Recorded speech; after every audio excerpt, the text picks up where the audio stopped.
wassalamu ala man la nabiyya ba'dah wa ala alihi wa sahbihi wa wala. Thumma amma ba'du. Kita akan menjelaskan tujuan membaca Al-Quran. Sudah kita sebutkan bahawa tujuan membaca Al-Quran ialah untuk memperoleh ilmu. Ilmu apa yang hendak diperoleh di dalam Al-Quranul Karim? Apakah ilmu yang ada hubung kait dengan pertanian, sosial, politik, administrasi, ataupun apa? Nah, itu pertanyaannya. Dan Ibn Al-Qayyim rahimahullah memberitahukan atau menjawab pertanyaan itu melalui syairnya yang diterjemahkan di sini. Dia kata ilmu terbahagi menjadi 3 bahagian dan tidak ada bahagian yang keempat, dan setiap kebenaran memiliki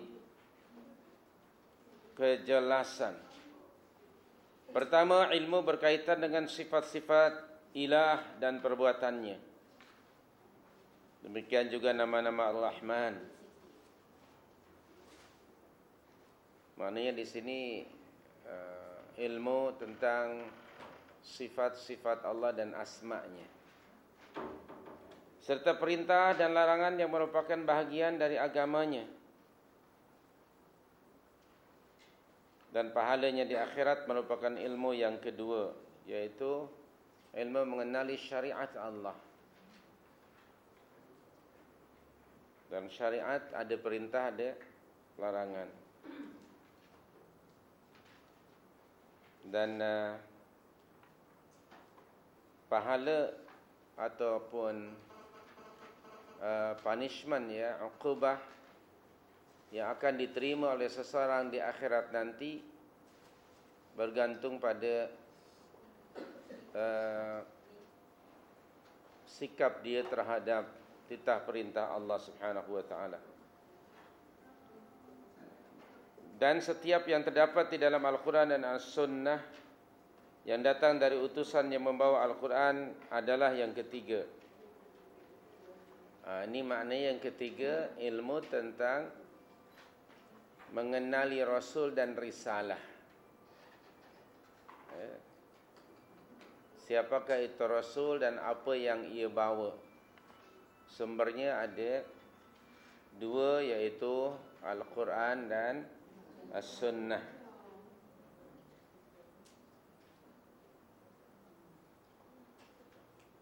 Jadi Ibn Al-Qayyim dalam syairnya ini memberitahukan kepada kita bahawa ilmu yang dimaksudkan ialah ilmu yang berkaitan dengan wahdaniyatullah subhanahu wa ta'ala. Ilmu yang akan membawa seseorang kepada iman, jalan yang benar. Surah Muhammad sallallahu alaihi wasallam ayat 19 menjelaskan kepada kita tentang ilmu yang dimaksud di dalam Al-Quranul Karim. A'udzu billahi minasy syaithanir rajim. Fa'lam annahu la ilaha illallah wastaghfir li dzambika ila akhir ayat surah 47 ayat yang ke-19.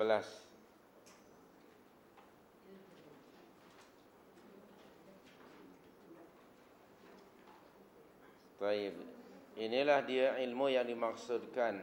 Fa'lam, ketahuilah, maka ketahuilah, annahu la ilaha illallah, bahawa sesungguhnya tidak ada ilah, tidak ada ma'bud bihaqqin melainkan Allah, wastaghfir li dzambik, dan mohonlah keampunan bagi dosamu.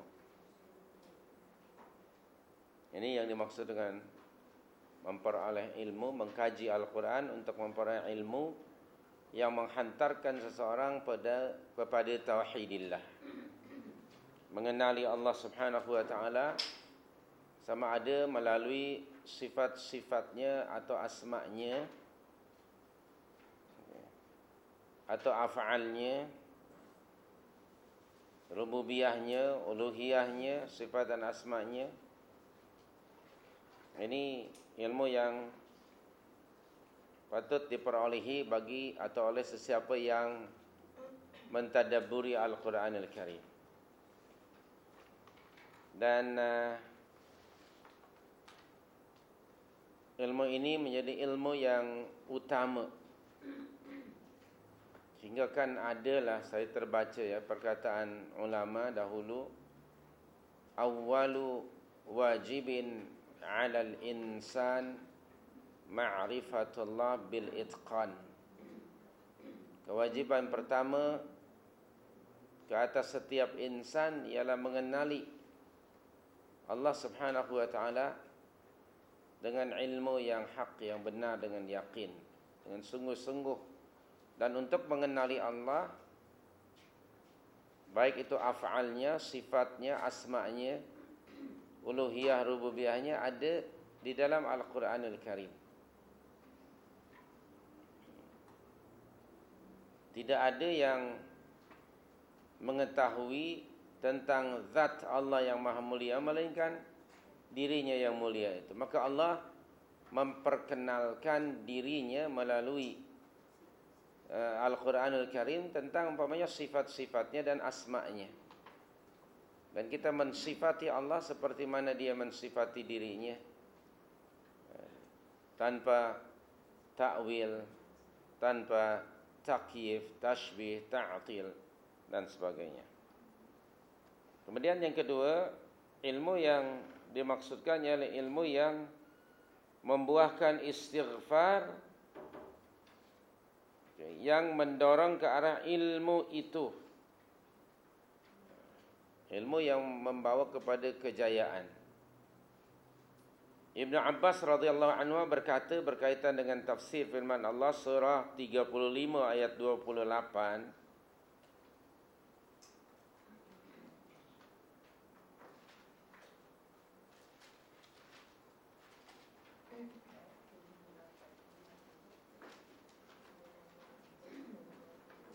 di tengah-tengah ayat tersebut, Bismillahirrahmanirrahim, innama yakhshallaha min ibadihil ulama.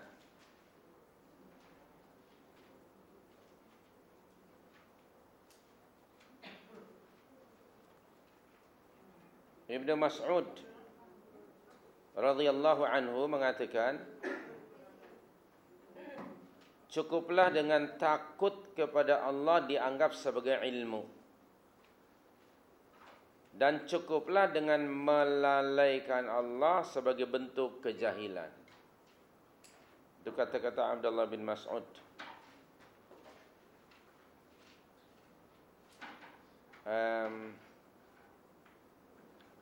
Para ahli tafsir ada yang mengatakan,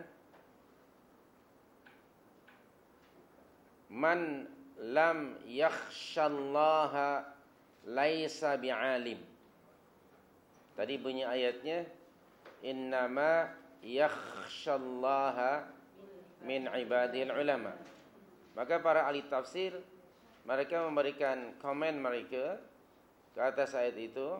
Kalau begitu, kata mereka, man lam yakhshallaha, sesiapa yang tidak khasyah, tidak gerun kepada Allah, laisa bi'alim, bukanlah dia seorang alim. Jadi natijah ilmu itu akan melahirkan khasyatullah. Itu. Dan khasyatullah akan membuahkan istighfar, ketaatan, kepatuhan, dan ia akan meraih kehidupan yang berjaya, yang beruntung. Dia akan mendapatkan al-falah. kejayaan dalam hidupnya duniawiyan dan ukhrawiyan. Jadi ilmu yang dimaksudkan di dalam Al-Quran ini kita mengkaji dan mendalami Al-Quran untuk mengenali Rabbuna, mengetahui perintah dan larangannya, mengetahui agama, untuk mengetahui Rasul dan Risalah. Itu yang dimaksudkan dengan ilmu ya, ketika kita mengkaji Al-Quran. Ada beza antara pengetahuan dan ilmu. Di dalam Al-Quran, pengetahuan, sekedar tahu, disebut ma'rifah. Ma'rifah, sekedar tahu.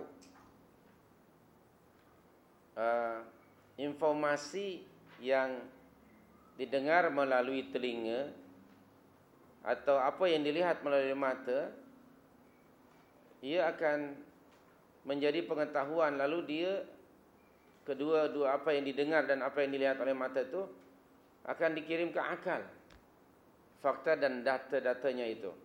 Lalu dia akan remain di akal. Itu disebut pengetahuan, sekedar tahu. Kadang-kadang juga dalam bahasa kita, supaya anda tahu saja, sekedar tahu. Sekedar tahu saja, itu pengetahuan. Dia tidak dijadikan sebagai panduan, pegangan keyakinan. Sementara ilmu ialah pengetahuan yang masuk dalam hati dan tetap ada di dalamnya. Lalu ilmu itu akan memandu seseorang untuk berucap, mengatakan sesuatu ataupun melakukan sesuatu. Sama ada yang dibuatnya itu, yang diucapkannya baik atau buruk, yang dibuatnya itu khair atau syar, bergantung kepada ilmunya. Jadi tiap-tiap ilmu itu pengetahuan, tapi belum tentu tiap pengetahuan itu ilmu. Dalam surah Al-Baqarah sebagai satu contoh, ayat 146,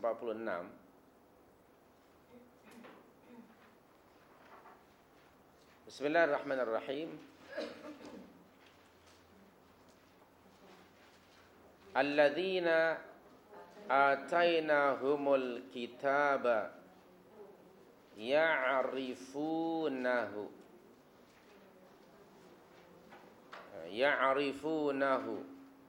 kama ya'rifuna abna'ahum. Kemudian wa inna fariqam minhum la yaktumuna al-haqqa wa hum ya'lamun. Anda perhatikan, ada kalimah ya'rifun dengan ya'lamun. Sesungguhnya orang-orang yang kami berikan kepada mereka Alkitab, maksudnya ialah orang Yahudi dan orang Kristen Nasrani. Mereka ya'rifunahu, mengetahuinya, mengenalinya. Jadi pengetahuan tentang Rasul yang terakhir itu sudah ada pada mereka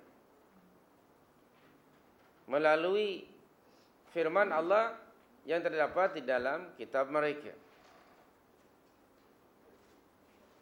Tetapi apabila Rasul yang telah mereka kenali sifat-sifatnya itu datang kepada mereka,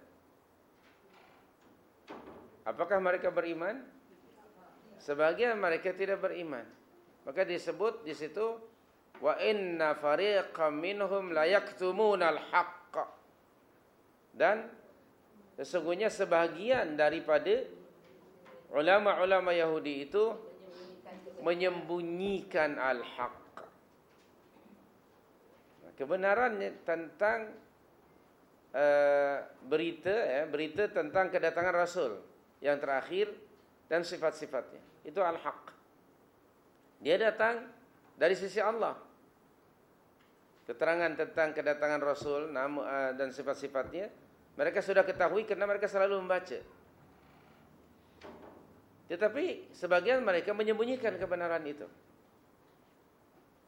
Nah, ini menunjukkan bahwa sekedar tahu tapi tidak menjadi ilmu. Sekiranya ia jadi ilmu, maka apa yang mereka ketahui itu akan mereka ikuti. Pengetahuan itu akan membawa mereka kepada kebenaran. Wahum ya'lamun, padahal mereka mengetahui. Apa maksud mereka mengetahui di ujung tu? Apa maknanya? Wahum ya'lamun, sedangkan mereka ada ilmu. Mengetahui itu, ma'rifah mengetahui, ilmu mengetahui. Maksudnya mereka ini mengetahui, ada ilmu, yaitu apa dia? Ilmunya itu ketika mereka tidak committed dengan kitab Taurat, terutamanya yang menjelaskan tentang kerasulan yang terakhir ini, rasul yang terakhir dan sifat-sifatnya, lalu mereka tidak mempraktikkan dan mengikuti ma'rifah yang ada pada mereka. Hati kecil mereka tahu apa yang mereka lakukan itu adalah salah. Mereka tahu itu. Salah itu artinya tidak mengikuti pengetahuan yang ada pada mereka. Semestinya mereka beriman kepada Rasul yang terakhir itu. Tetapi mereka justru malah mengingkarinya. Tahu itu hati kecil mereka, perbuatan mereka itu salah. Jadi ada beza antara ma'rifah dengan ilmu. Ma'rifah sekedar tahu. Sedangkan ilmu dia bertempat di dalam hati dan menerangi hati itu, hingga dengan ilmu itu dia akan mengetahui jalan yang hak dan juga jalan yang batil. Dia dapat membezakan keduanya itu. Maka ilmu itu akan membawa dia ke jalan yang benar menuju al-haq. Dan ilmu itu tidak hilang dia. Sedang pengetahuan ada hilang. Banyak benda yang dahulu kita tahu, mungkin sekarang sudah tak tahu lagi. Tapi ilmu, apa yang kita ucapkan, apa yang kita pikirkan, apa yang kita buat, sebenarnya itu mengindikasikan ilmu yang ada pada kita. Perubahan yang ada pada diri kita lah tahun 60-an, 70-an dan tahun 2009 sekarang. Sangat signifikan kan perubahannya. Okay. Dalam satu isu saja, yaitu tengok album lama, pakaian kita. Pada album, kalau masih ada album lama, tengok pakaian kita. Bandingkan 20 tahun yang lalu, 30 tahun yang lalu dengan pakaian yang ada hari ini. Perubahan ini bukan koinsiden, tapi ia karena telah berlaku perubahan ilmu. Lalu ilmu itu dia remain in our heart dan dia menjadi light. Wa ja'alna lahu nura. Lalu kami jadikan baginya cahaya dari nur. Yang dia akan dengan ilmu itu mengeluarkan dia minadh dhulumati ilan nur. Itu perbezaannya tadi. Nah, mungkin ada saudara mara kita, rakan-rakan kita yang masih di takuk lama. Belum berlaku perubahan. Kenapa? Ilmu belum ada pada mereka. Ada yang sudah tahu. Kalau diingatkan. Bukankah perkara ini tuntutan agama? Tahu. Ya kan? Bukankah benda itu salah menurut ajaran agama kita? Tahu. Kita payah ajar, ai tahu semuanya. Sekedar tahu. Tetapi tidak ditransformasikan dalam bentuk amalan, ketaatan, kepatuhan, ketundukan. Kenapa? Karena pengetahuan tidak menimbulkan khasyah. Sedangkan ilmu dia akan melahirkan khasyah kepada Allah, seperti tadi yang disebut innama yakhsyallaha min ibadihil ulama. Baik, bagaimana untuk mewujudkan tujuan ilmu? Masalah yang ketiga, bagaimana cara bagi mewujudkan tujuan ini. Kata Dr. Khalid di sini, hendaknya anda membaca Al-Quran seperti seorang pelajar yang hendak menghadapi peperiksaan. Ini bacaannya penuh dengan konsentrasi, concentrate, dan bersedia untuk diduga dan diuji.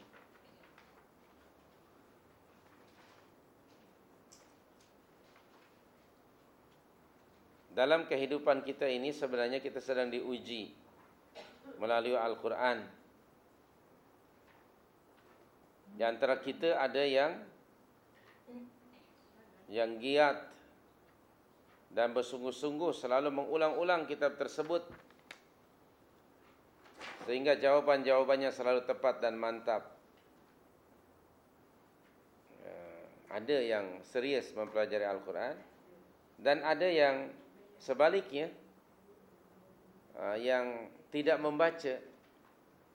Dan berikutnya ada yang kadang-kadang, kadang-kadang dia membaca, jarang-jarang dia membaca. Nah, dalam Al-Quran ada satu ayat, saya rujuk dulu ayatnya. Kalau tidak salah dalam surah 21. Okey. Tsumma awrathnal kitab. Itu kalimat ayatnya. Kemudian kami wariskan kitab ini. Dan sikap manusia terhadap Al-Quran, sila anda rujuk surah 35 ayat 32.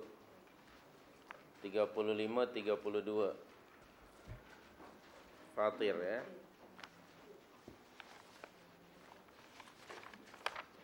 surah 35 ayat 32. Baca ayatnya. Bismillahirrahmanirrahim.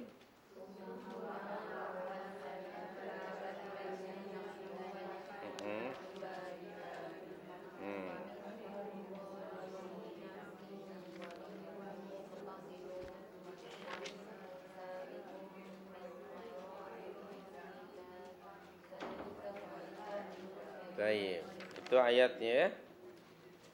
Thumma, kemudian, awrathnal kitab alladhina astafaina min ibadina. Kami wariskan kepada orang-orang kami yang kami pilih di antara hamba-hamba kami. Faminhum, ada di antara mereka, zalimul li nafsih. Nah, dia tidak mengendahkan adanya Al-Quran, tidak membacanya. Biarkan saja Al-Quran. Okey, kemudian yang kedua, wa minhum muqtasid. Ya, kadang-kadang baca, kadang-kadang tidak. Itu namanya ogah-ogahan, mau tak mau. Mau tidak mau. Nak tak nak. Kadang-kadang ada mood, kadang-kadang tak ada mood. Nah, yang ketiga, dan ini yang terbaik, wa minhum sabiqun bil khairati biiznillah. Dan yang ketiga adalah orang yang lebih dahulu berbuat khairat, berbuat kebajikan. Nah, selalu melakukan al-khairat, perkara-perkara yang baik. Dan perbuatan itu setelah dia mengkaji, meneliti Al-Quran, setelah mendapatkan ilmu.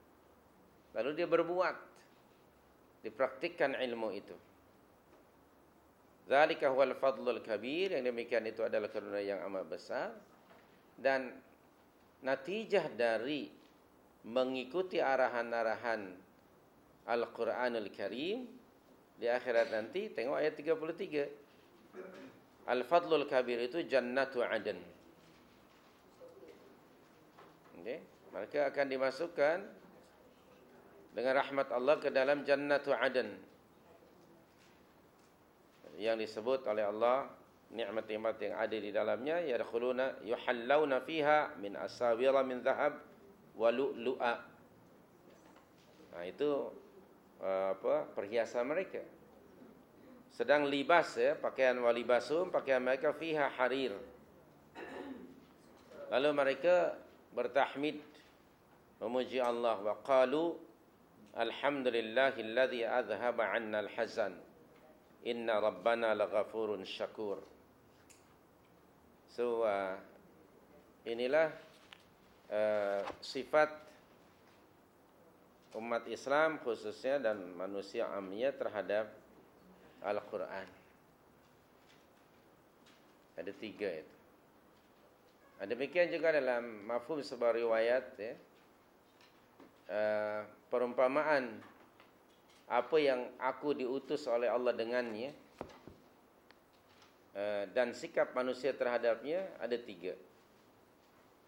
Yang ini maksudnya Al-Quran yang dibawa oleh Rasul. Lalu sikap manusia, ada yang menerima Al-Quran itu. Seperti kata Rasul, ada sejenis tanah yang apabila turun hujan, maka air hujan itu meresap dalam tanah itu, lalu ia menumbuhkan berbagai tumbuh-tumbuhan yang subur dan memberi hasil atau buah-buahan yang baik-baik. Kemudian ada jenis tanah yang hanya menakung saja air itu. Pengetahuan saja, ditakung saja air itu. Dia tidak meresap.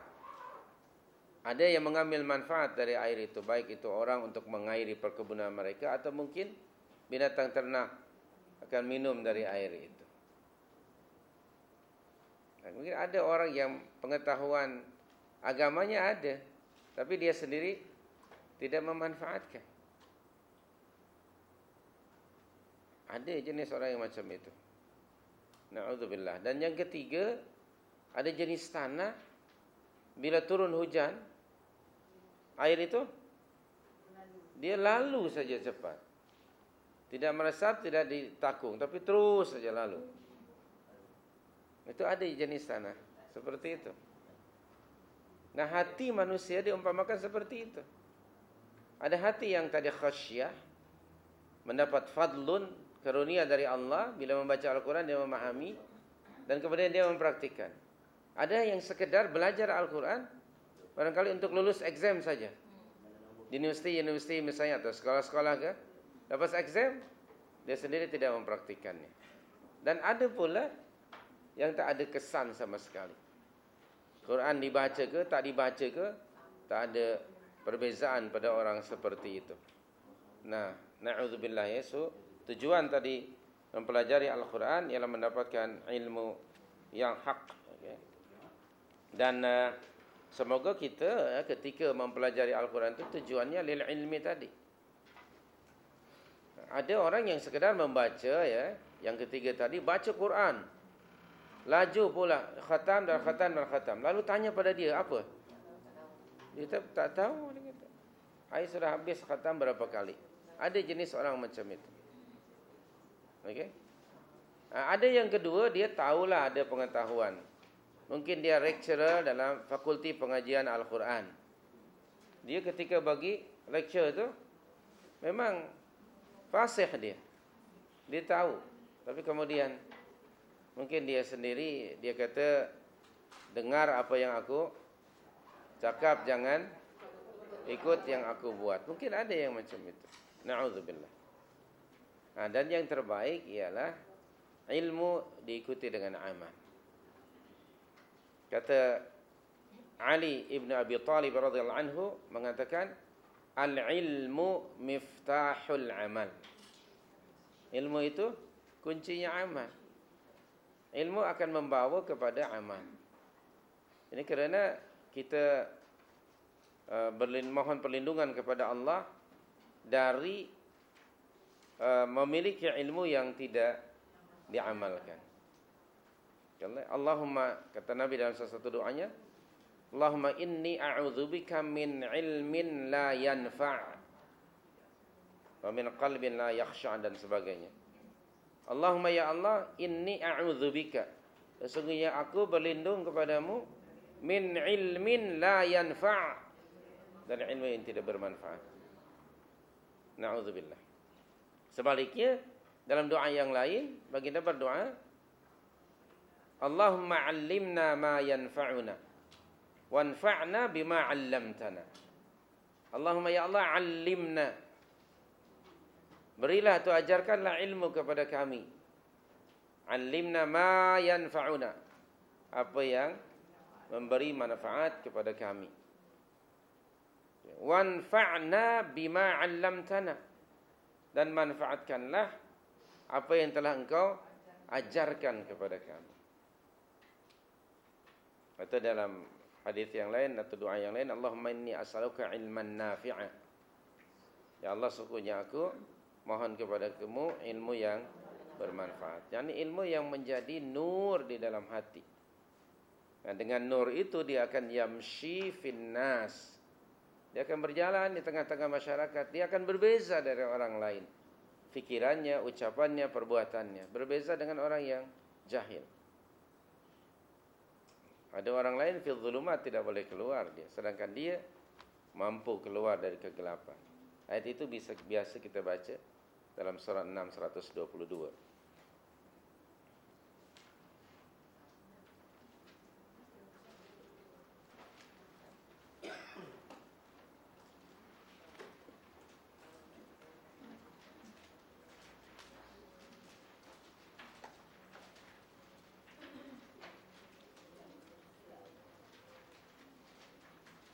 Okey, Dr. Khalid selalunya mengatakan di sini,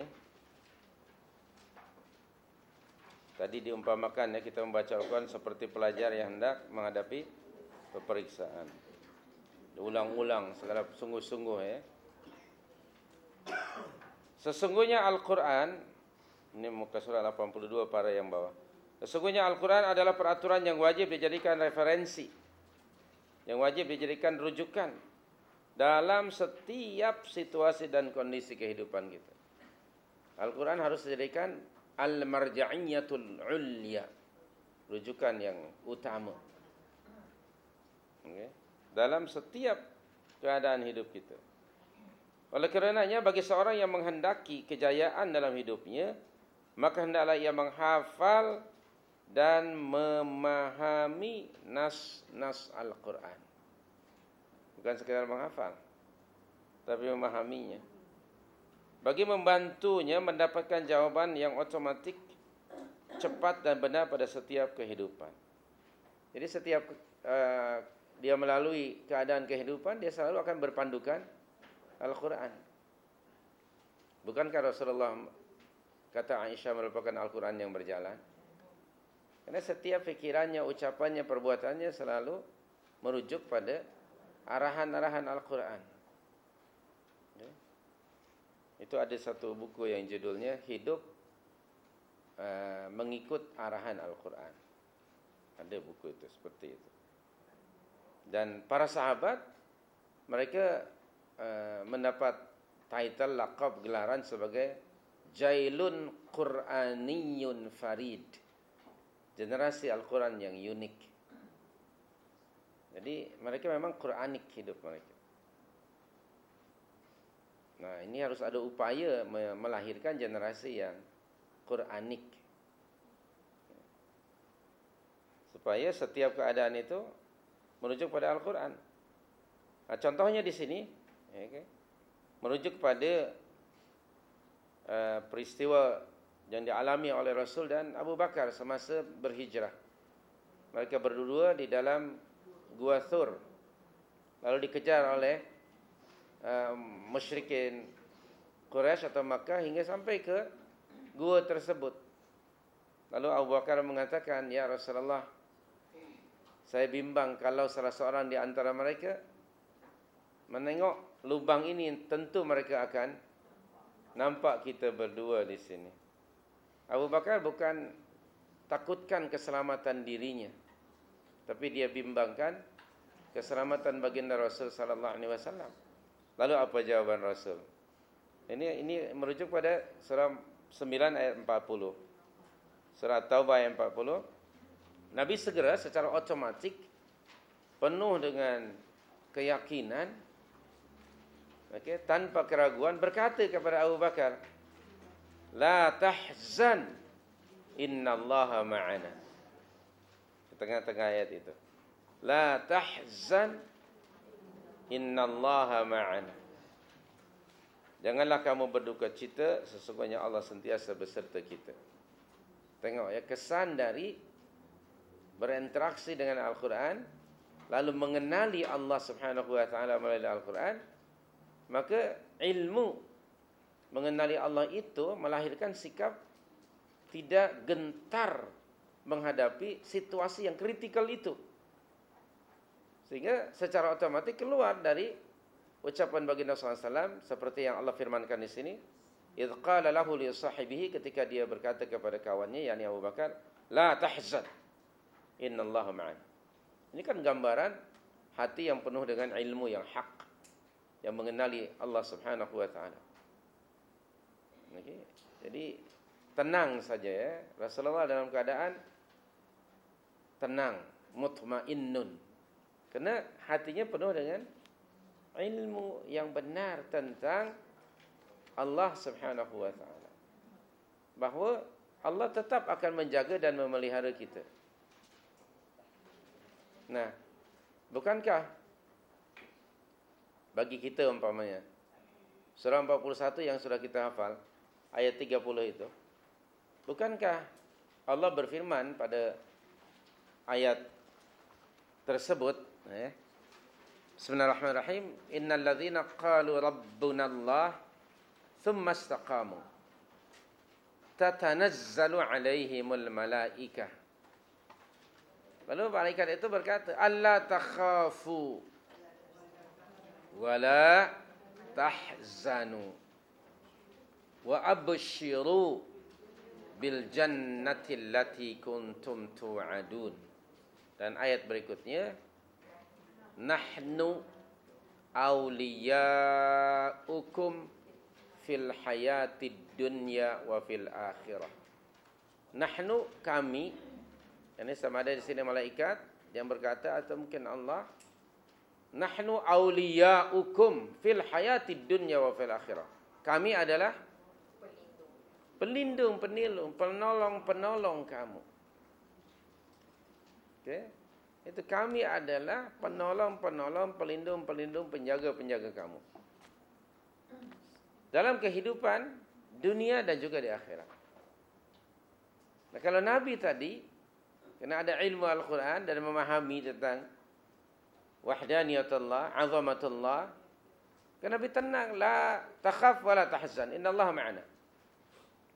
Nah, bagian orang mukmin yang memiliki dua syarat dalam ayat itu, yaitu iman dan istiqamah. Innal ladzina qalu rabbunallah, itu syarat yang pertama. Yang kedua apa? Tsumastaqamu. Ada dua syarat ini, maka orang yang memiliki kedua-dua syarat itu dalam menghadapi situasi dan keadaan hidupnya, dalam keadaan yang kritikal umpamanya, susah dan sebagainya, dia tetap akan tenang menghadapinya. Bahkan Allah berjanji melalui ayat itu bahawa Allah akan menjaga, memelihara dia dari kejahatan musuh-musuhnya dan konspirasi musuh-musuhnya. Nah, jadi dia dapat melahirkan keyakinan yang solid terhadap jagaan dan peliharaan Allah Subhanahu wa taala. Nah, orang yang Quranik dalam hidupnya, situasi apapun juga akan merujuk kepada arahan-arahan Al-Qur'anul Karim. Nah, di sini perlunya kita menghafal dan memahami. Nah, bila sudah hafal dan hafal, kita dapat mampu mengeluarkan ayat itu, memahami konteksnya apa ayat itu. Anda tidak boleh mengatakan la tahzan innallaha ma'ana dalam situasi apa saja, tidak. Dalam situasi Anda dapat tender, la tahzan innallaha ma'ana, itu tidak tepat. Salah alamat di situ. Di dalam situasi keadaan-keadaan. Jadi orang yang memahami Al-Quran, dia akan selalu keluar dari mulutnya. Oke, dalam bab ini ya akhi, rujuk surah sekian, ayat sekian. Senang orang akan terus merujuk. Okey, tidak saya kira, tidak saya rasa. Sebaliknya terus merujuk Al-Quran. Musa alaihissalam berkata kepada kaumnya dalam surah 26 ayat 62. Surah 26 ayat 62. Ini Allah menceritakan kepada kita kisah nabinya yang mulia yaitu Musa alaihissalam dalam surah 26 ayat yang ke-62.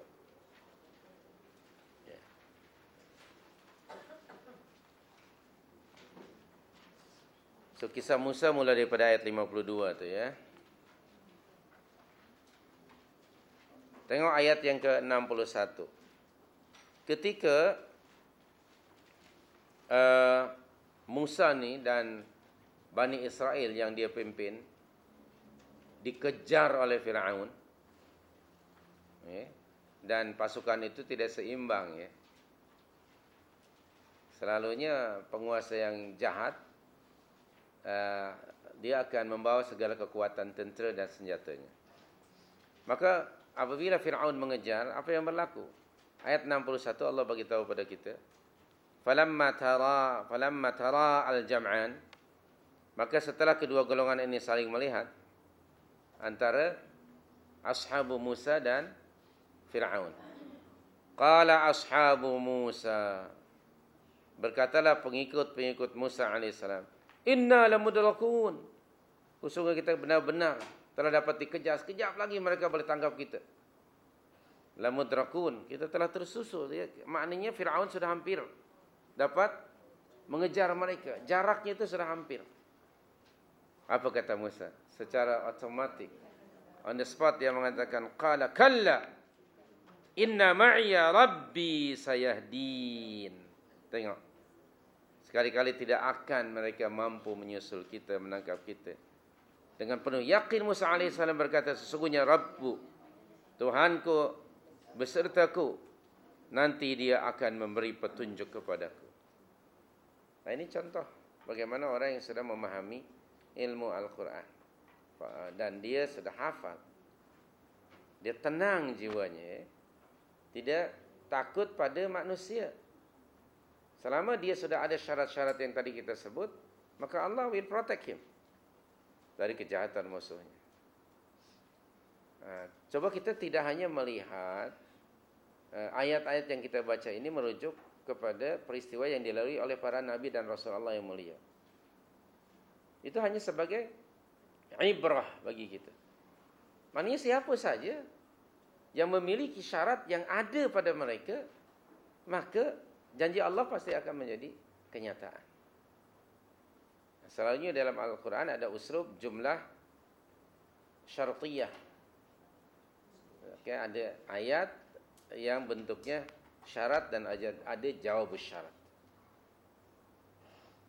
Nah, penuhi saja dahululah dada ini dengan ilmu Al-Quranul Karim.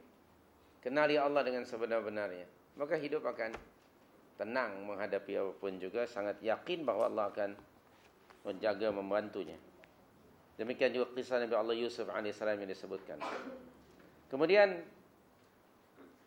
masalah yang keempat ya, di antara bentuk-bentuk praktikal membaca Al-Quran bertujuan untuk mencari ilmu. Apa di antara caranya, bentuk-bentuknya? Yaitu dengan membuat makna-makna dan pertanyaan tertentu dalam benak atau minda anda yang hendak dicarikan jawabannya di dalam Al-Quran. Permisalan anda dalam hal ini, apakah ibarat orang yang berjalan di atas sebuah jalan dengan fikiran kosong, ataukah seperti seorang yang berjalan sambil mencari suatu tujuan tertentu? Okay. Jadi maknanya di sini salah satu caranya ialah membuat makna dan pertanyaan ya dalam minda kita. Kemana tujuan kita? Apa yang akan kita tuju? Destinasi itu. Apa yang kata kita buat? Dalam situasi peristiwa atau kondisi yang melintasi anda, pasti anda pernah bertanya di mana hal tersebut disebutkan dalam Al-Quran. Ya, dalam hidup ini apa saja yang kita lalui, harus selalu membuat pertanyaan-pertanyaan pada diri sendiri. Okey, ada tak petunjuk dari Allah di dalam Al-Quran tentang hal apa saja? Seperti para sahabat ya, selalunya mereka punya sikap seperti itu. Misalnya lah, sebagai contoh yang selalu saya sebut antara lain, seorang sahabat dia pergi ke Syam, ke Syria, mempelajari teknik menanam kurma. Dengan teknologi yang baru, diharapkan tanaman itu akan menghasilkan buah yang banyak. Barangkali belajar dari bidang jawatan pertanian ke di sana. Balik dari Madinah, dia sudah melaksanakan ketika menanam kurmanya. Tetapi ada pertanyaan dalam dirinya, apa benar yang aku buat ini? Apakah selari dengan ajaran agama atau tidak? Adakah atau tidak di dalam Al-Quranul Karim? Maka dia tidak meneruskan itu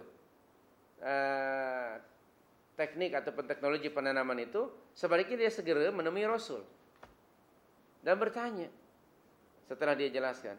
Lalu jawaban Nabi SAW tentang urusan dunia, antum a'lamu bi umuri dunyakum. Antum a'lamu bi umuri dunyakum. Urusan dunia seperti umpamanya bunga tanaman tadi, maka kamu lebih tahu daripada aku. Namun yang kita ambil ibrah dari peristiwa ini, para sahabat itu apabila hendak melakukan sesuatu selalu bertanya, apa benar yang aku buat ini selari atau tidak dengan kehendak Al-Quran dan Sunnah ataupun dengan kehendak Islam, apakah sesuai dengan kehendak Allah? Dia akan bertanya kepada orang yang lebih tahu. Karena memang ada arahan dari Allah, fas'alu ahlal dzikri in kuntum la ta'lamun. Surah 16:43 yang selalu kita baca. Tanya oleh kamu pada orang yang pakar jika kamu tidak mengetahui. Tetapi isu yang kita bangkitkan bahawa mesti mendidik setiap hari, apa yang hendak kita buat itu merujuk dahulu. Itu yang orang yang menjadikan Al-Quran sebagai panduan hidupnya. Jadi dia tidak buat dahulu kemudian merujuk. Kalau sudah terbuat pun dia ada keraguan lalu baru merujuk. Tapi dia selalunya ada atau tidak keterangan di dalam Al-Quranul Karim. Nah, sebab seorang mukmin mesti meyakini bahwa Al-Quran itu diturunkan oleh Allah untuk menjelaskan segala sesuatu yang kita perlukan. Tibyanan likulli syai'in. Itu dalam surah 16 ayat yang ke-89. Al-Quran itu diturunkan oleh Allah tibyanan likulli syai'in. Dia akan menjelaskan, menerangkan segala sesuatu. Nah, apabila Allah menyebut tibyanan likulli syai', adalah menjadi kewajiban seorang muslim untuk selalu bertanya, apakah yang hendak dia buat itu Quranik ke ataupun tidak.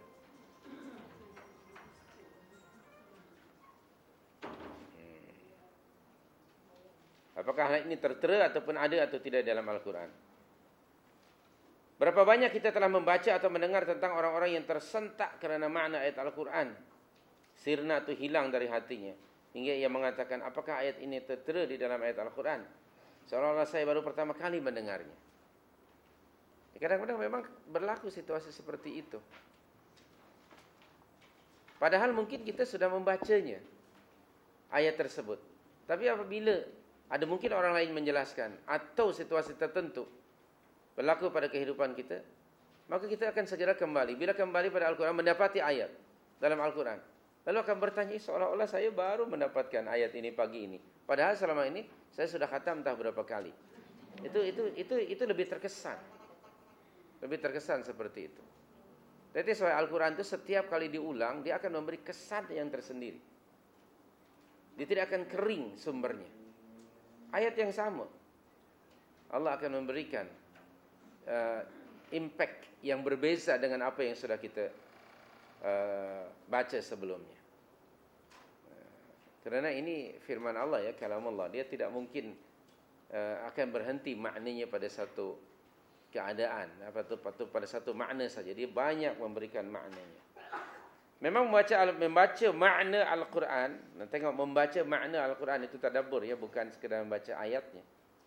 Berbeza jauh dengan hanya sekadar membaca lafaz-lafaznya. Okay. Sangat jauh. Nah, bagaimana nak dalam kehidupan ini dihubungkan dengan Al-Quran dan dia memberi kesan. Itu yang terpenting di dalam mempelajari Al-Quran. Bukan sekadar hafal atau baca lafaznya atau ayatnya. Selalu kita mengulang-ulang ayat tertentu, tapi kita tidak kena. Jadi itu masalah yang keempat. Hendaknya kita dalam meniti kehidupan ini selalu bertanya apakah yang akan atau sudah saya buat itu selari atau tidak dengan Al-Quranul Karim. Agar hidup kita menjadi Quranik ya. Jadi setiap langkah itu melangkah mengikut arahan-arahan Al-Quran. Nah, sekali lagi dia mesti diulang ayat-ayat itu diteliti. Dia tidak perlu banyak barangkali ayatnya, tapi dia akan memberi kesan kepada kita. Kadang-kadang sekali lagi Allah memberikan taufik kepada seorang itu dalam keadaan tertentu, dia membaca lalu dia tersentak. Ada orang yang seperti itu, dia baca Quran, tengok terjemahan maknanya, dia pun tengok subhanallah, dia ulang dan ulang kali, sebab dia terkena pada dirinya. Lalu dia kata subhanallah, padahal aku sering membaca ayat ini, kenapa baru sekarang nampak? Karena selama ini dia hanya sekedar baca saja. Nah, sekarang dia sudah mula ayat Al-Quran itu meresap pada jiwanya. Nah, itu harus ada ya pada tiap-tiap kita mendisiplinkan diri setiap hari untuk merindui Al-Quranul Karim.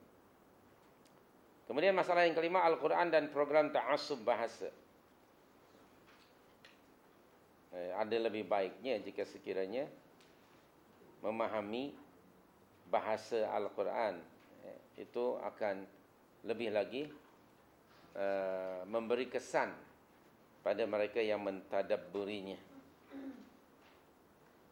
Tetapi ia bukan satu-satunya kunci yang terpenting. Ini kerana Abu Jahal and the gang, mereka Arab ori, tidak ada campur dengan mana-mana ya. Kalau Arab di Mekah hari ini campurlah.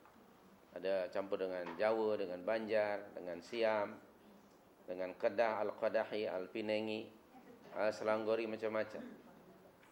Tapi yang dahulu ni Abu Jahal ni dia ori betul. Bahasa-bahasa dia bahasa Quraisy. Tahu bahasa Arab. Kenapa tidak beriman? Orang-orang orientalis seperti Profesor Dr. John L. Esposito. Dia very fluent. Dan dia dalam memberikan dia lecture dia ni, selalu dia akan kuat ayat Al-Quran.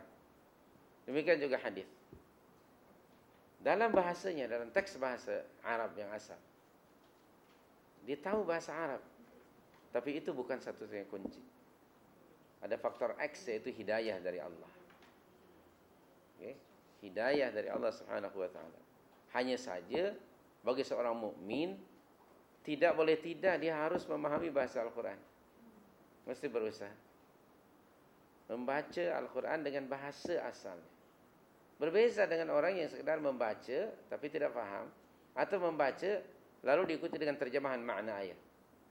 Karena tiap-tiap bahasa ada disebut zauq. Zauq itu ada feeling. Maka zauq Arabi dengan zauq Jawi berbeza. Bahasa-bahasa Arab juga. Kadang-kadang slang pun juga memberi sedikit sebanyak makna. Okay. Kalau orang Arab pakai slang Kelantan, mungkin ya nanti maknanya makna Kelantan barangkali. Begitu juga mungkin slang yang lainnya. Saya ada jumpa dengan kawan-kawan. Saya pergi ke Indonesia. Ada khatib itu membaca khutbah fasih dalam bahasa Arab, tapi slangnya slang tempatan. Dia di Bogor, slang orang Sunda. Jadi Sundanis punya slang lah.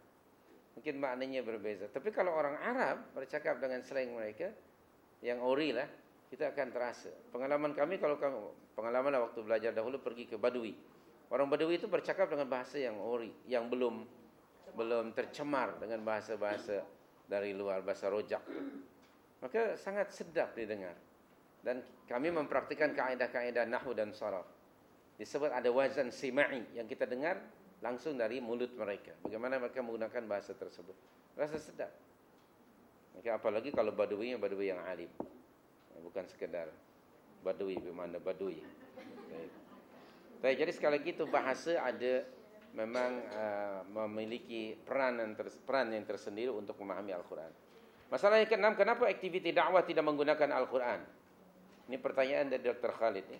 Seandainya kita cermati dialog Nabi SAW dengan objek dakwahnya, dengan mad'u, dan apa yang beliau sampaikan, niscaya kita akan menemukan dalam kebanyakan keadaan beliau hanya membacakan ayat-ayat Al-Quranul Karim.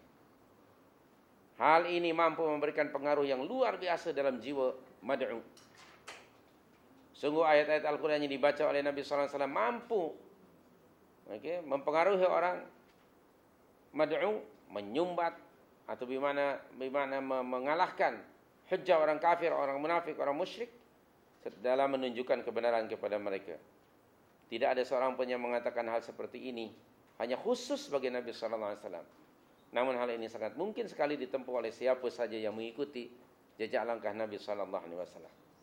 Dengan demikian berarti ia telah memenuhi panggilan Allah Subhanahu wa taala yang telah memerintahkan melalui firman-Nya dalam surah 50 ayat 45. Nabi kita SAW dalam berdakwah itu dia akan menyampaikan apa yang dia terima dari Allah bil Quran. Orang bertanya apa saja, Nabi akan jawab dengan Al-Quran. Kalau Nabi belum tahu Al-Quran ataupun wahyu belum turun, maka Nabi akan diam atau bagi tahu lam ya'tini wahyun minas sama. Wahyu dari langit belum datang kepada aku. Lalu Nabi bila datang dia akan bagi tahu.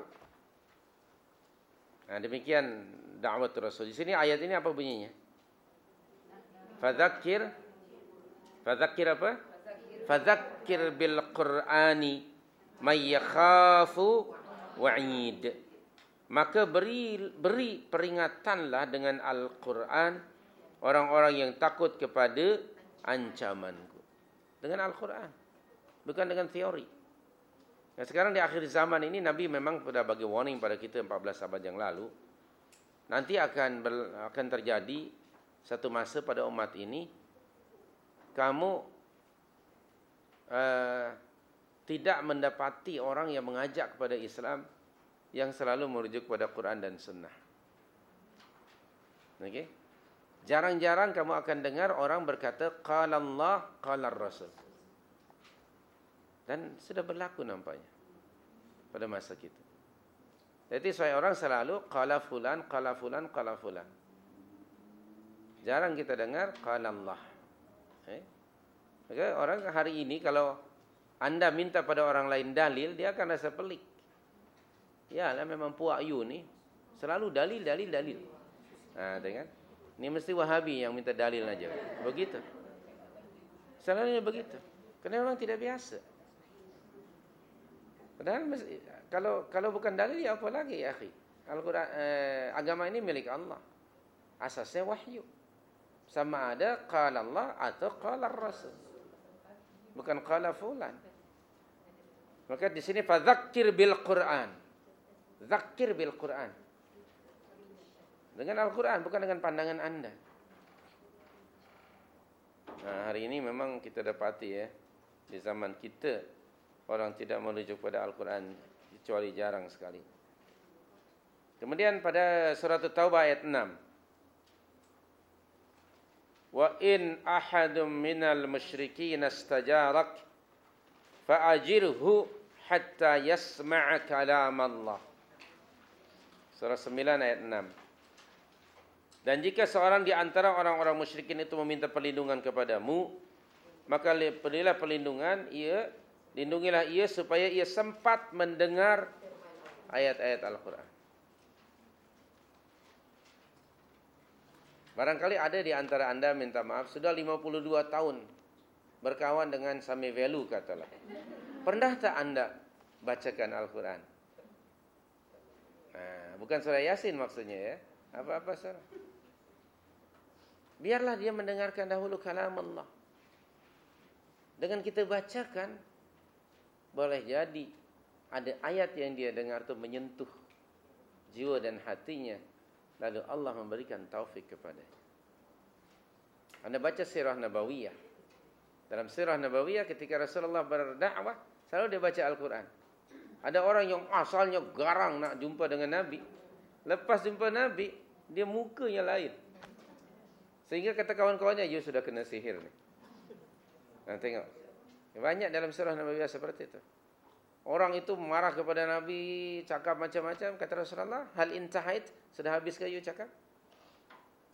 Okay, dia kata sudah. So, kata Nabi, sekarang giliran I lah. Dia baca. Qala Allah Ta'ala, dibaca oleh Nabi. Maka orang itu diam, tunduk. Dan kemudian balik pun dalam keadaan muka yang berbeza. Maksud dalam dakwah, dahulukan qaulullah. Jangan pandangan sendiri ya. Ini di dalam suratul Isra 106. Qauluhu ta'ala, wa qur'anan faraqnahu litaqra'ahu 'alan nasi 'ala mukthi wa nazzalnahu tanzila. Surah 17 ayat 106. Al-Isra surah 17 ayat 106. Wa Qur'anan, dan Al-Quran itu faraqnahu, telah kami turunkan dengan beransur-ansur. Makan masa lebih kurang berapa? 23 tahun lebih kurang ya. Untuk apa? Litaqra'ahu 'alan nas. Agar kamu wahai Muhammad, waktu itulah, sekarang kita lah, membacakannya ala mukthin, perlahan-lahan kepada manusia. Litaqra'ahu 'alan nas ala mukthin. Mukthin itu perlahan-lahan. Okey, ini sederhana. Baca kepada siapa? 'Alan nas. Bukan hanya 'alal Arab. Bukan hanya 'alal Melayu. Bacakan, selama ini kita bacakan Al-Quran hanya untuk sesama Melayu aja. Bila dibacakan kepada orang lain, dia mungkin sudah mulai dengar Al-Quran. Oh, ini Al-Quran. Jangan heran kalau sekarang ada orang non-Muslim sudah hafal ayat Al-Quran. Bila dia cakap, dia sebutkan ayat Al-Quran. Kita yang sudah lama khatam, tak pernah pun dalam cakap pakai ayat Al-Quran. Lalu bila dia baca Al-Quran, mengamuk pula kita. Lalu kita buat laporan polis. Apa jenis Muslim kita ya? Karena dalam dakwah, save them from the hellfire. Sampaikan ajaran Allah ini, walaupun satu ayat. Orang yang buat laporan polis itu saya percaya sudah hafal surah Yasin yang ayatnya lebih 70 ayat. Padahal kata Nabi, walaupun kamu tahu satu ayat, kamu mesti sampaikan. Ini dah berapa? Puluh atau ratus ayat. Nah, tengok di sini ya, masalah ini jadi masalah kepada umat di akhir zaman. Wa nazzalnahu tanzila, dan kami turunkan Al-Quran bahagian demi bahagian. Dan tentu saja ketika membacakannya sesuai dengan situasi, dengan keadaan, dengan masalah yang timbul. Kalau orang bertanya, ya tidak semuanya Anda akan membaca ayat yang sama. Orang bertanya ini tetap saja Anda baca ayat yang sama. Wadrib lahum mathalan ashabal qaryah idh ja'ahal mursalun. Orang tanya itu, Anda baca itu juga. Wadrib aja.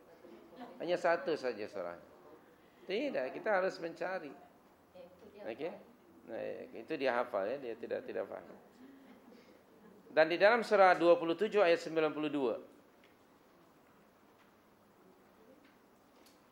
Surah 27 92. Surah apa? An-Naml. Wa an atluwal Quran. Tengok Nabi SAW diperintah oleh Allah Subhanahu Wa Taala antara lain wa an atluwal Quran. Dan aku diperintah oleh Allah, ini ada hubung kait dengan ayat 91 ya. Dan aku diperintah juga oleh Allah untuk apa? Membacakan Al-Quran kepada siapa? Kepada manusia. Apakah orang Cina dengan India bukan manusia? Tak boleh membacakan Al-Quran kepada mereka. Sedangkan Nabi diperintah untuk membacakan kepada seluruh manusia. Bukan hanya ke bangsa Arab saja. Nah, kita di sini kan kita ada barrier tu kan. Jangan baca Quran di depan dia orang kafir kan. Padahal dia musyrik, dia belum tahu apa itu Al-Quran. Kepada seluruh manusia dan tentu saja manusia yang hidup. Faman ihtada, maka barang siapa yang mendapat petunjuk setelah aku bacakan kepadanya Al-Quran, lalu dia mendengar, dia memikirkan dan mengikuti arahan Al-Quran, itu orang yang telah mendapat hidayah atau petunjuk. Fa innama yahtadi li nafsihi, maka sesungguhnya ia mendapat petunjuk untuk kebaikan dirinya sendiri. Wa man dhalla, dan barang siapa yang tidak mau mendengar bacaan Al-Quran itu, dia memilih jalan kesesatan, faqul, katakan oleh kamu kepadanya wahai Muhammad, innama ana minal munzirin, sesungguhnya aku hanyalah termasuk orang yang memberi peringatan.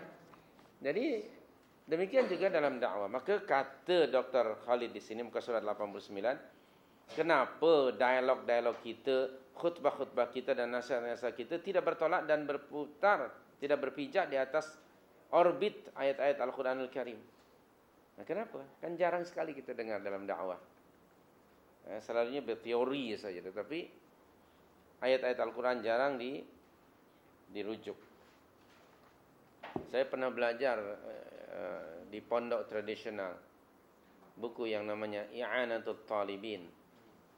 Itu 200 muka surat, tidak ada satu pun firman Allah, apalagi sabda Nabi. Hanya mengatakan qala imamuna, qala syekhuna, qala ulamauna, qala madhabuna, itu saja. Tidak disebutkan ayat Al-Quran.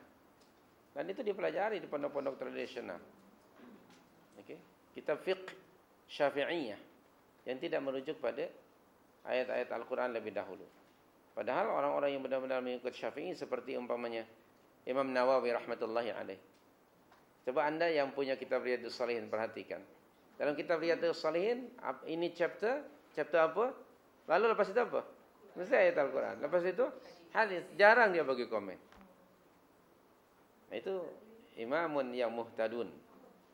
Nah, sementara kita selama ini mungkin jarang ya, orang berdakwah selalu merujuk pada Al-Quran ataupun sunnah nabawiyah.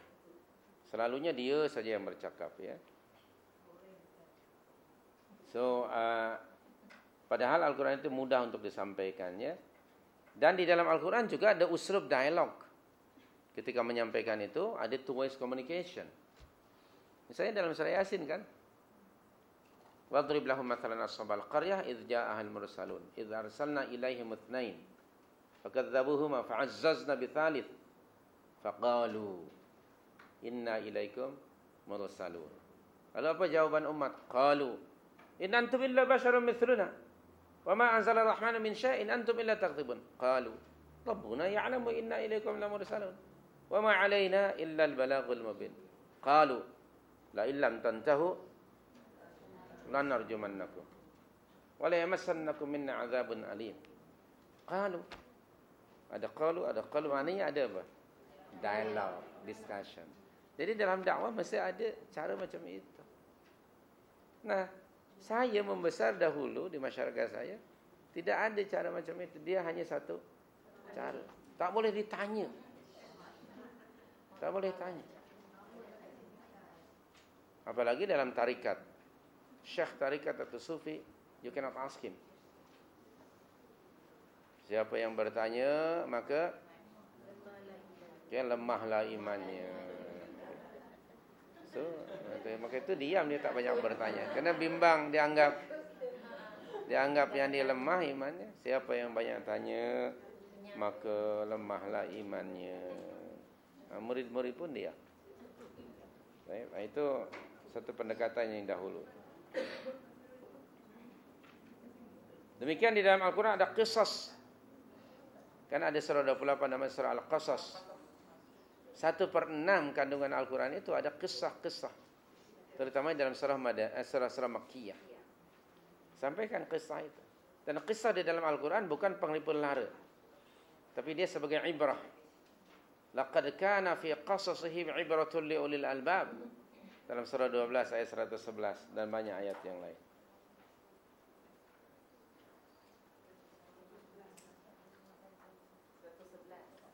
Surah 12 ayat 111.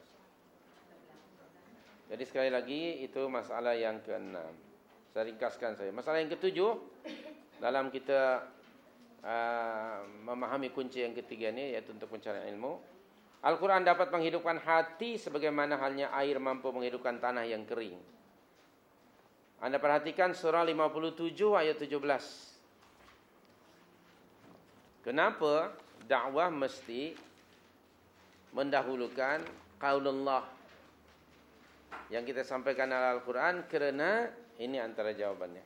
Surah 57 ayat 17. Aywa qalu ta'ala i'lamu anna Allah yuhyil arda ba'da mautiha qad bayyana lakumul ayat la'allakum ta'qilun. Ketahuilah olehmu wahai manusia bahawa sesungguhnya Allah menghidupkan bumi sesudah matinya. Sesungguhnya kami telah menjelaskan kepada kamu ayat tanda-tanda kebesaran kami supaya kamu memikirkannya. La'allakum ta'qilun. Nah, jadi di sini Al-Quran demikian diumpamakan seperti air hujan. Lalu hati manusia seperti tanah. Nah, hati yang kering bila dibacakan kepadanya Al-Quran, dia dapat menghidupkan hati yang sudah mati.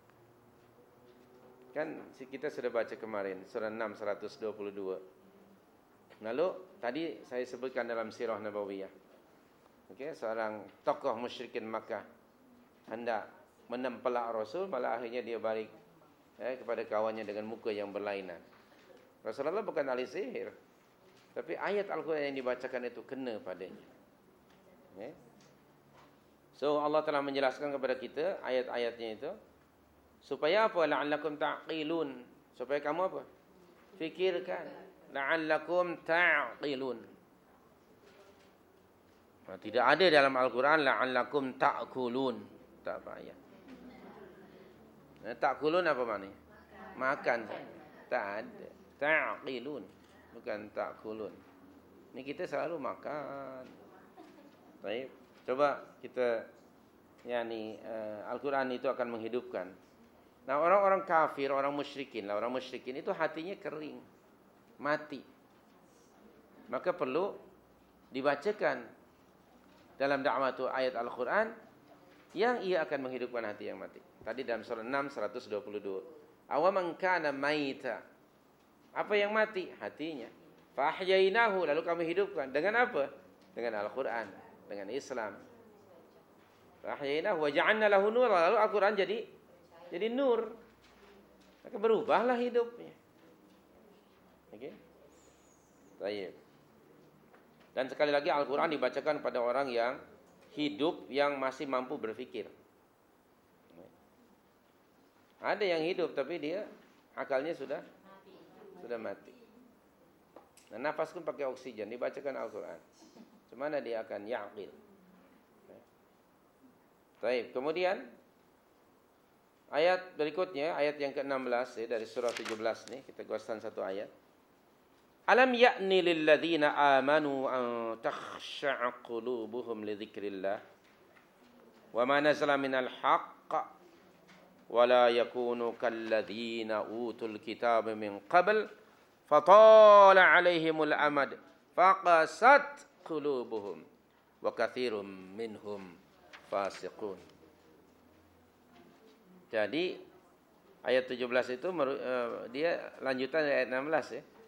Belum datang ke masanya bagi orang-orang yang beriman untuk tunduk hati mereka mengingati Allah dan tunduk kepada kebenaran yang telah turun kepada mereka. Apa kebenaran itu? Bukankah Al-Quran yang dimaksudkan di sini?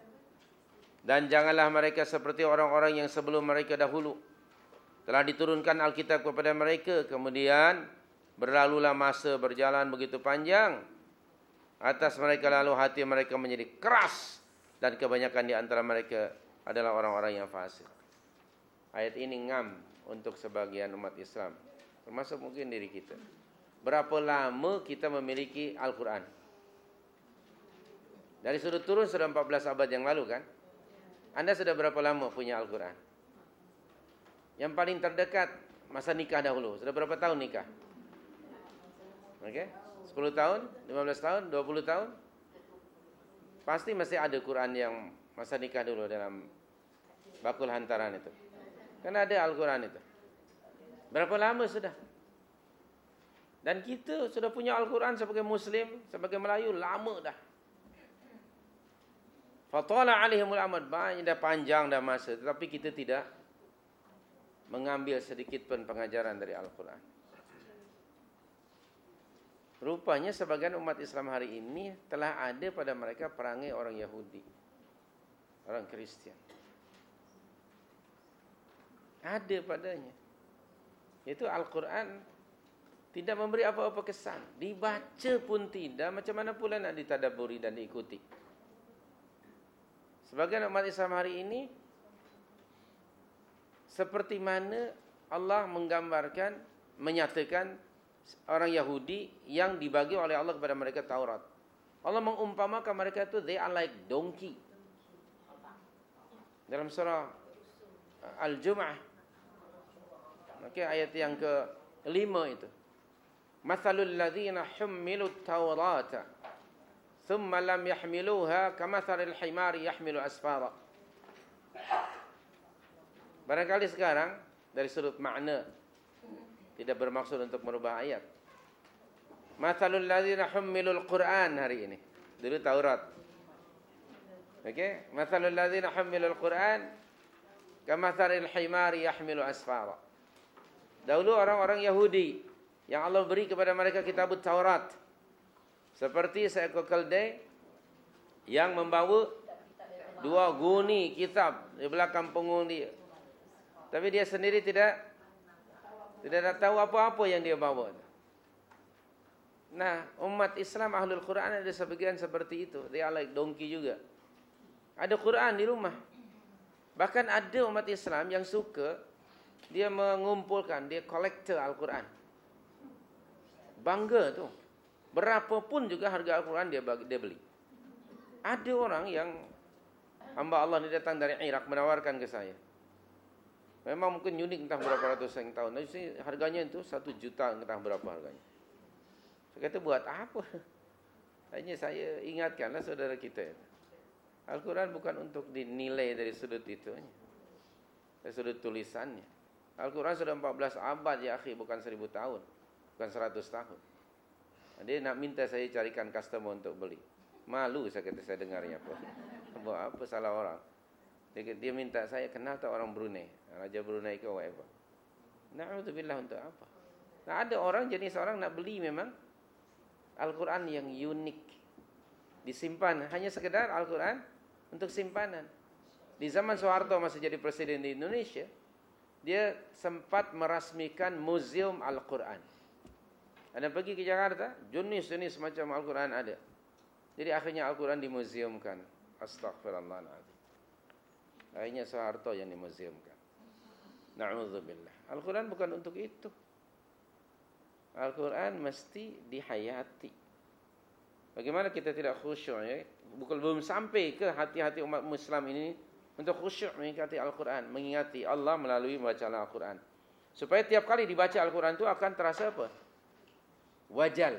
Ingat dalam ayat 2 dari surah 8 tu? Surah Al-Anfal kan? Wa idza tuliyat alaihim ayatuhu zadatum imana. Kalau Al-Quran hanya dikumpulkan, disimpan dalam rak, akankah Al-Quran menambah lagi iman kita? Tidak mungkin. Jadi dia harus dibaca, difahami. Kata Dr. Khalid di sini, barang siapa yang menghendaki hatinya hidup, hendaklah ia menyiraminya dengan air hujan Al-Quran, dengan kadar dan cara yang sesuai untuk menghasilkan kehidupan hati. Okey? Coba sirami hati kita ini dengan Al-Quranul Karim. Baca Al-Quran. Walaupun mungkin belum memahaminya, tapi kita mesti mendisiplinkan diri untuk membacanya. Kemudian masalah yang ke-8, hendaknya ketika membaca Al-Quran itu kita membacanya secara tartil, antara lain apa? Berhenti pada setiap hujung ayat. Okey, bila baca satu ayat, bila perlu diulang bukan sekali dua. Lalu tengok dan teliti maknanya. Surah Ali Imran 164 dirujuk oleh pengarang buku ini. Bismillahirrahmanirrahim. Laqad manallahu 'alal mu'minin idz ba'atsa fihim rasulan min anfusihim yatlu 'alaihim ayatihi wa yuzakkihim wa yu'allimuhumul kitaba wal hikmah wa in kanu min qablu lafi dhalalin mubin. Sungguh Allah telah memberi karunia yang besar kepada orang-orang yang beriman. Apa karunia itu? Yaitu Allah mengutus di antara mereka seorang Rasul Muhammad sallallahu alaihi wasallam dari golongan mereka sendiri. Maksud golongan mereka sendiri maknanya manusia biasa. Kalau untuk orang Arab pada surah 62 ayat 2, nikmat yang Allah anugerahkan pada orang Arab ialah surah 62 ayat yang kedua. Sedangkan surah 3 yang sedang kita baca ni ayat 164, ini untuk seluruh manusia. Manusia yang macam mana? Yang mukminun. Okey, maka orang mukmin selalu menghargai, appreciate nikmat yang besar ini, iaitu diutusnya Muhammad sallallahu alaihi wasallam sebagai Rasul Allah di kalangan kita manusia. Kalau surah 62 ayat 2 di kalangan bangsa Arab. Ini yang umum ya. Kemudian Rasul ini mendapatkan kitab dari Allah. Lalu baginda sallallahu alaihi wasallam melaksanakan tugasnya. Yang pertama, membacakan kepada mereka ayat-ayat Allah. Itu mesti yang pertama dalam dakwah, harus mendahulukan itu. Dalam mengajak orang kepada Islam, mesti mendahulukan bacakan ayat-ayat Allah. Keduanya, mentazkiyah jiwa mereka. Ketiga, mengajar kepada mereka. Baik itu bacaannya, makhrajnya, kemudian halal haramnya, hukum hakamnya, diajar kepada mereka. Dan juga al-hikmah, yakni sunnah. Sesungguhnya sebelum kedatangan Nabi itu, mereka adalah benar-benar dalam kesesatan yang nyata.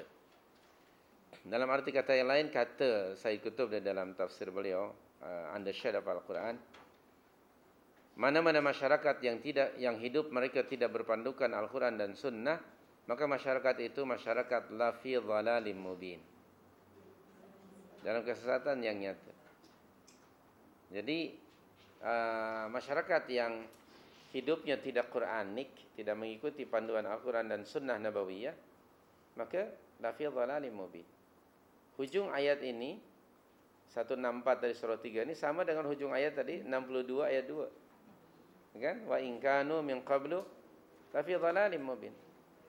Untuk tidak dhalal, apabila ingin berada di dalam hidayah, maka ikutilah Al-Quran. Hidayah Allah yang dapat Al-Quran. Okey, Allah itu Sayyid Qutb menamakan tafsir beliau itu fi dhilalil Quran, di bawah naungan Al-Quranul Karim. Under shade of Al-Quran. Yang hidup kita mesti di bawah naungan Al-Quran. Baik. Kesucian manusia perbaikannya memiliki dua sisi. Satu, ilmu dan pengajaran. Fikiran akal, penjelasan, keyakinan dan lain sebagainya. Kemudian keduanya, amal, pendidikan. Disebut secara ringkasnya ialah apa? Tasfiyah dan tarbiyah. Tasfiyah, ta, sad, fa, ya. Tasfiyah maknanya purification tadi, pembersihan jiwa. Keduanya apa? Dengan tarbiyah, melalui pendidikan, ilmu, pelajari Al-Quran. Al-Quran itu akan mentasfiyah jiwa yang telah tercemar. Maka tujuan dakwah orang-orang yang benar ialah melakukan tasfiyah melalui tarbiyah. Okay. Al-Quran mampu menunjukkan dua jalan yang di atas itu ya. Dan memang Al-Quran ialah disebut kitab tarbiyah, tarbiyah rabbaniyah dan pengajaran yang tidak memerlukan, kita tidak memerlukan lagi sumber-sumber yang lain. Cukup hanya dengan Al-Quran Al-Karim.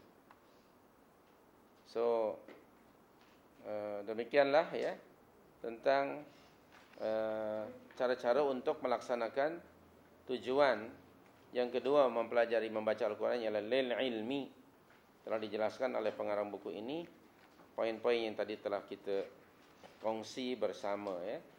Semoga setelah kita berteori ini, coba kita baca Al-Quran, tujuannya bukan untuk berapa banyak yang kita baca, tapi tiap kali kita membaca, kita ulang ayat itu sekali, dua kali, tiga kali, lalu teliti makna terjemahannya, kaji.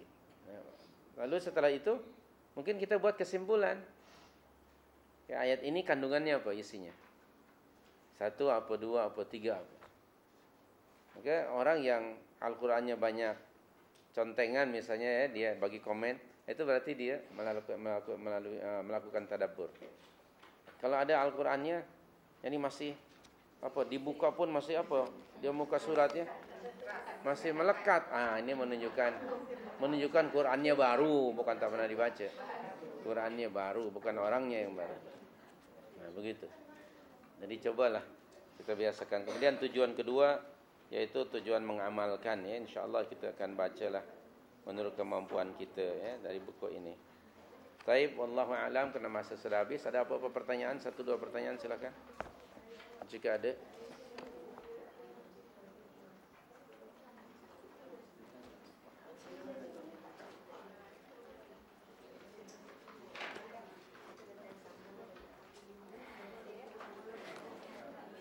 So, terima kasih. Wallahu a'lam. Aqulu qali hadza wa astaghfirullah li wa lakum. Subhanakallahumma wa bihamdika asyhadu an la ilaha illa anta astaghfiruka wa atubu ilaika. Wa sallallahu wasallam ala nabiyyina Muhammad wa ala alihi wa sahbihi ajma'in. Wa akhiru da'wana alhamdulillahi rabbil alamin. Wassalamu alaikum.